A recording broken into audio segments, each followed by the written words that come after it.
Hi guys! So, kamusta? Welcome back to my channel. And sa video natin ngayon, we're going to discuss on how to monetize your FB Reels. Okay. So, there are 10 steps. So, magbabahagi ako ngayon ng 10 steps paano ma-monetize easily ang ating mga FB Reels.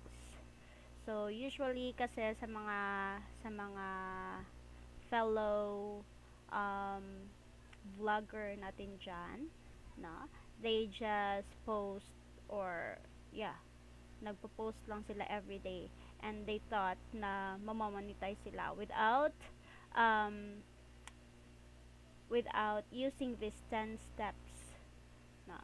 So, first, sa hindi na natin papatagalin, number one is siguraduhin eligible ka, no? Siguraduhin natin eligible po tayo na meron tayong Facebook page na personal profile. Hindi personal profile. Tapos, sundin natin ang Facebook Partner Monetization Policies. Basahin lang po natin doon sa content monetization policies nila. May mga steps po doon na pwede nating sundin or gawin. And, kailangan ng 5,000 followers at 60 minutes watch sa loob ng 60 days. Okay, so yun po ang ating susundin. Again, ulitin ko, we need to have 5,000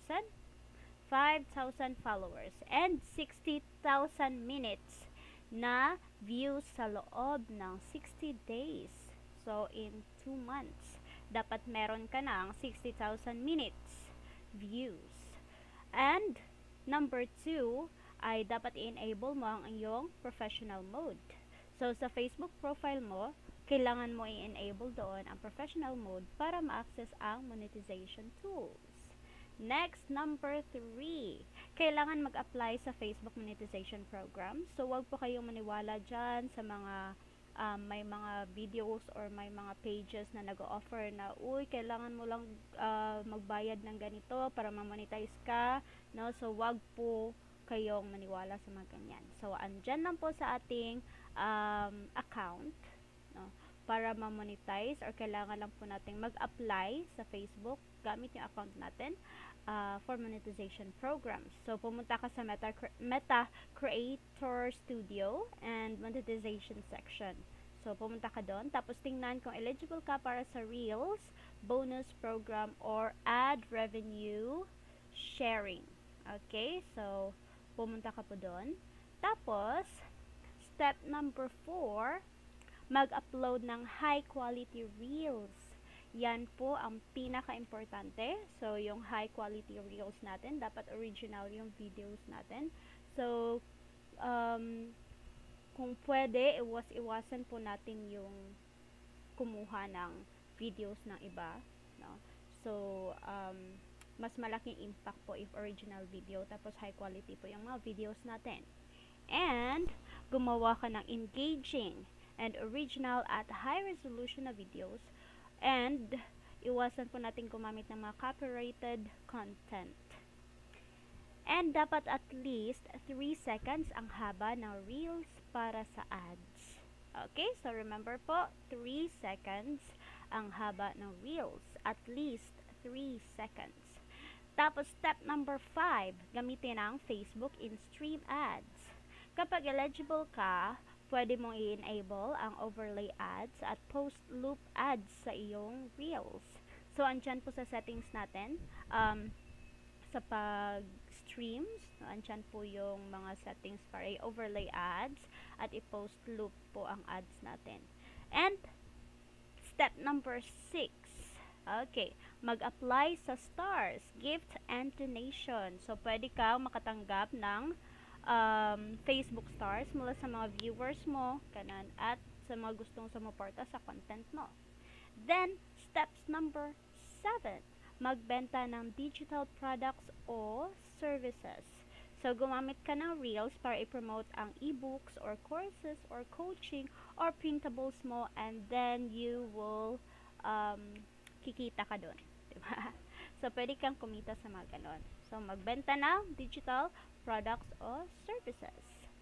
And steps number 8, gumamit ng affiliate marketing. Maglagay ng affiliate links sa description o comments para kumita sa bawat sales nyo. Okay, so don't forget, wag nyo pong maliitin yan kasi malaki pong tulong or passive income ang makukuha natin sa mga affiliate marketings. And then number 9, steps number 9, mag-collab o maging brand ambassadors tayo. Makipag-partner sa brand at i-promote ang kanilang products sa Reels kapalit ng bayad. So, it's an internal agreement na doon sa mga brand or sa mga collab partners ninyo kung magkano ang pwede nyong bayad or makita doon. Okay? So, yan. Collab and brand ambassadors. Next, number 10. 10th steps. Mag-post consistently at gamitin ang trending sound. So, pwede kayo maghanap dyan sa mga settings or mag-search if ano yung trending sounds or trending mga template na pwede nyong gamitin ngayon. Okay, and mag-post ng 1 to 3 reels per day gamit ang trending audios at hashtag para mas lumawak ang reach mo.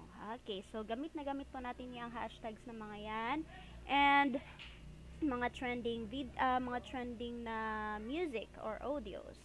So, kung gagawin mo ang lahat ng 10 steps na yon, surely makakakita ka sa FB Reels mo and mamomonetize ka.